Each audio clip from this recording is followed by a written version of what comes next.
And now on to Newsnight. Superpower brinkmanship continues. As East faces West across the table, what chance now for a second summit?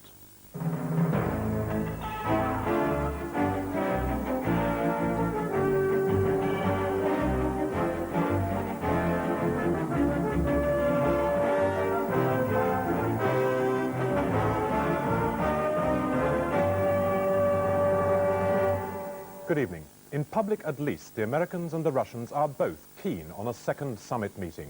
But as Mr. Shevardnadze continues his discussions in Washington with the Reagan administration, other matters, like the Danilov affair, continue to intrude.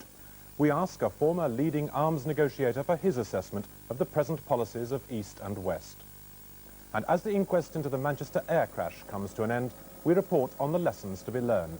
Will this really be a turning point in airline safety? 2 people are dead and more than 30 seriously injured after 2 high-speed trains collided in Staffordshire this evening. Rescue services are still at the scene. And if you think this is a Picasso, you're wrong. Joan Bakewell reports on the art exhibition that teaches you how to spot a fake. All that and the rest of the day's news from home and abroad. Today should have been a day for the crossing of T's and the dotting of I's in the arrangements for a superpower summit.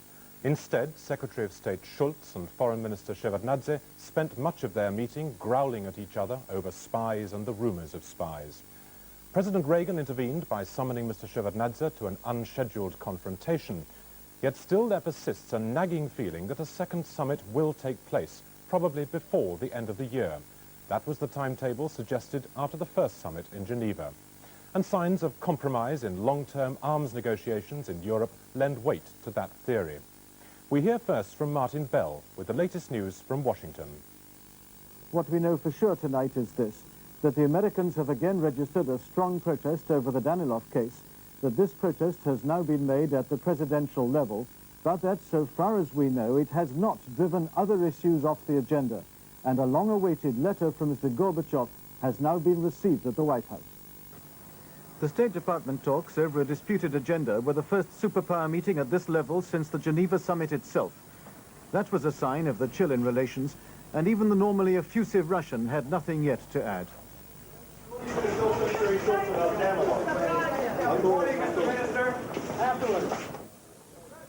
There have been 2 sessions so far at the State Department.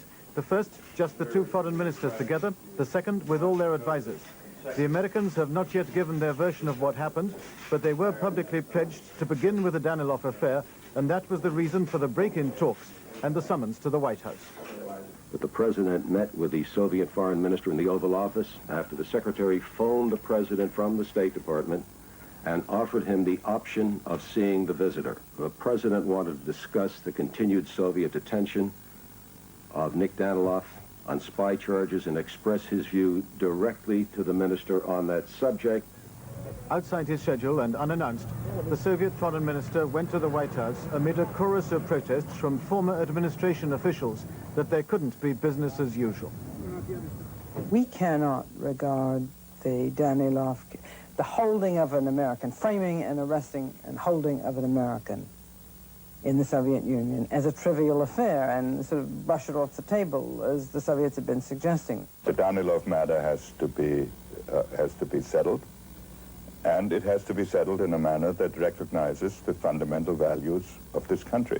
Right now we're at a terribly important time in U.S.-Soviet relations, time in which the president is trying to establish a new basis for doing business with the Soviets based upon realism, strength, and dialogue. However, he's also making clear that there are certain ground rules that have to be followed before you even get on the field, and how you handle yourself in the resolution of the Danilov affair, if you demonstrate you can be intimidated, threatened, coerced, does have an effect. The democratic view is different. Arms control is too important to be stopped by a single issue. Well, I would concur with Nick Danilov himself, who said that he did not want to see his case being the reason why a summit would be canceled.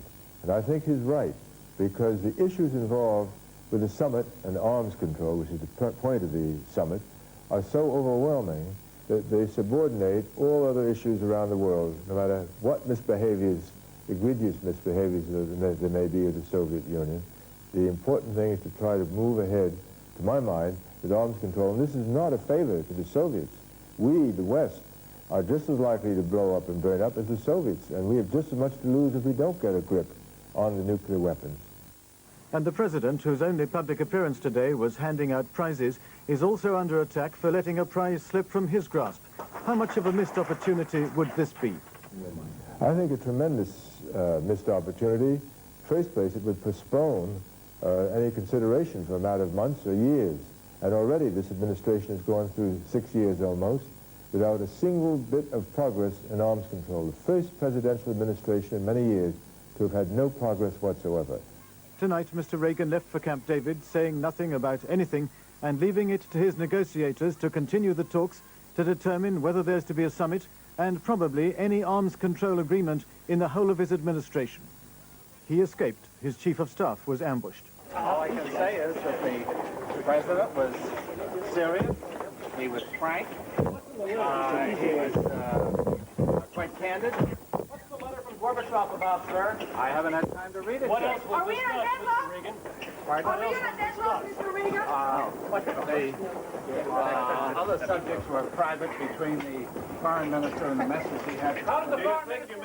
If Mr. Reagan ever got to force his way through all those cameras, he will by now have read that letter. A letter that should shape the negotiations continuing tonight at the State Department and resuming tomorrow. Out of all this, it's unlikely that a date for a second summit will be set, but it should be determined whether a second summit will be possible. This is Martin Bell in Washington. Back now to London. Well, although Mr. Shevardnadze's discussions in Washington have been overshadowed by the Danilov affair, East-West negotiators in Europe have been trying to press ahead regardless. And there have been some important developments in a number of the long-running talks on arms limitation and security issues. In Sweden today, there were hopes that after almost 3 years, the 35-nation Stockholm Conference on European Confidence and Security would end.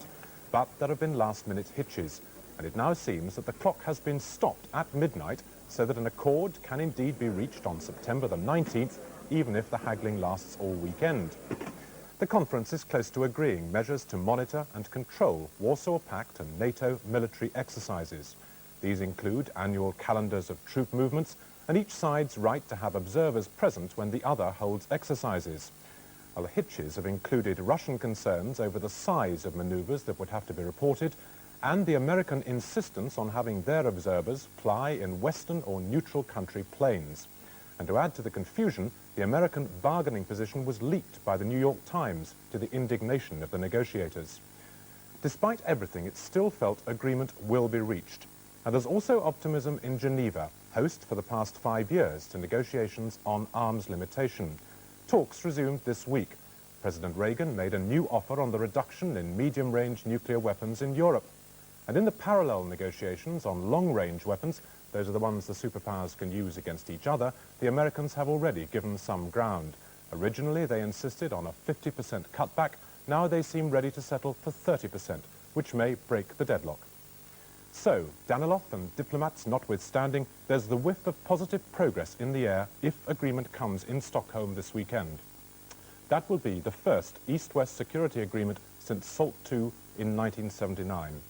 Well, joining me in Washington is Paul Warnke, who helped to negotiate that SALT agreement in 1979. Mr. Warnke, in all the activity of recent weeks, the spy charges, the leaking of negotiations and so on, do you detect a great American game plan, or are we seeing the Americans flying by the seat of their pants here? I really couldn't say at this point. I have not seen the clear emergence of any sort of a game plan. I think it's quite clear that neither Mr. Gorbachev nor President Reagan wants to be responsible for canceling the summit. But whether either side really has anything concrete in mind that would mean progress, I'm not sure. Does all this confusion, apparent confusion in America, suggest that there is a power struggle going on behind the scenes between those who would like a summit to succeed and those who'd like to see it fail? Oh, there's no question about that. I mean, it's very clear that the civilians in the Defense Department have never been enthusiasts for any sort of arms control agreements. And I think that they probably welcome not the fact that Mr. Danilov has been incarcerated, but the idea that this demonstrates that there are so many differences between the two countries that no negotiations can succeed. And I think the Russians ought to take this into account.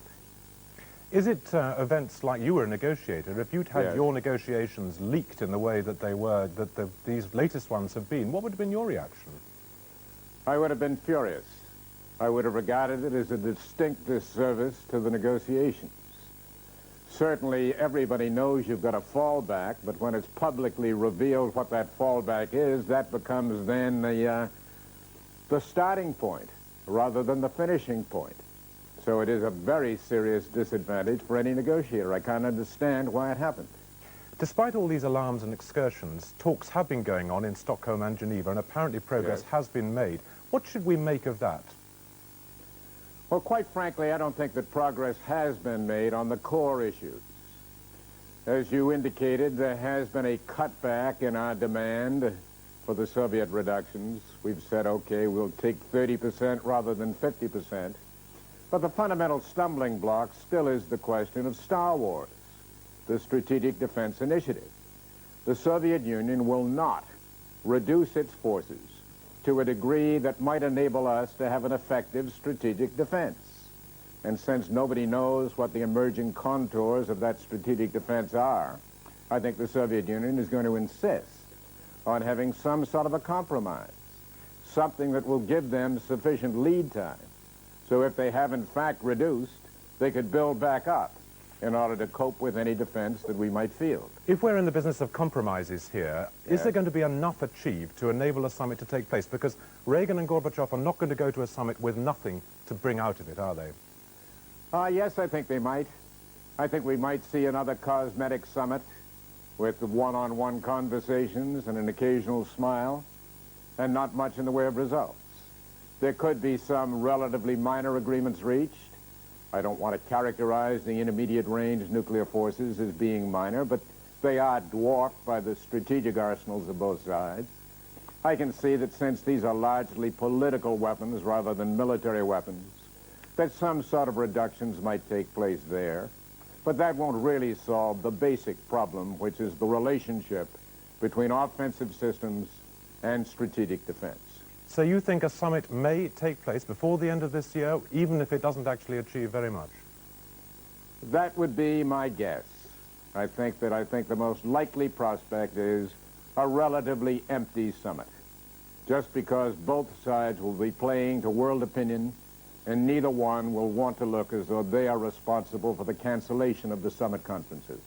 Paul Wonka in Washington, thank you very much indeed. Thank you, sir. And we must apologize for the slight breakup of the picture, I hope not the sound, during that interview. Now, in a moment or two, I think we're going to be able to return to Washington to speak to Martin Bell, and he has the latest news from Washington. The meeting, I believe, between Mr. Shevardnadze and Mr. Schultz has broken up, or is about to break up, and we should be able to bring you news from that very shortly. Earlier today, of course, Mr. Shevardnadze spoke to Mr. Reagan. That meeting was not scheduled. It was out of the ordinary agenda, and by all accounts, Mr. Danilov's, the Nick Danilov affair was perhaps the only thing to be discussed there. We don't know what Mr. Shevardnadze made of all that. And yes, we think finally we're finally going to get Martin Bell back in his seat in Washington. He's appearing over my shoulder and may be ready to speak at any moment. No, we're still sorting Martin Bell out in Washington. Mr.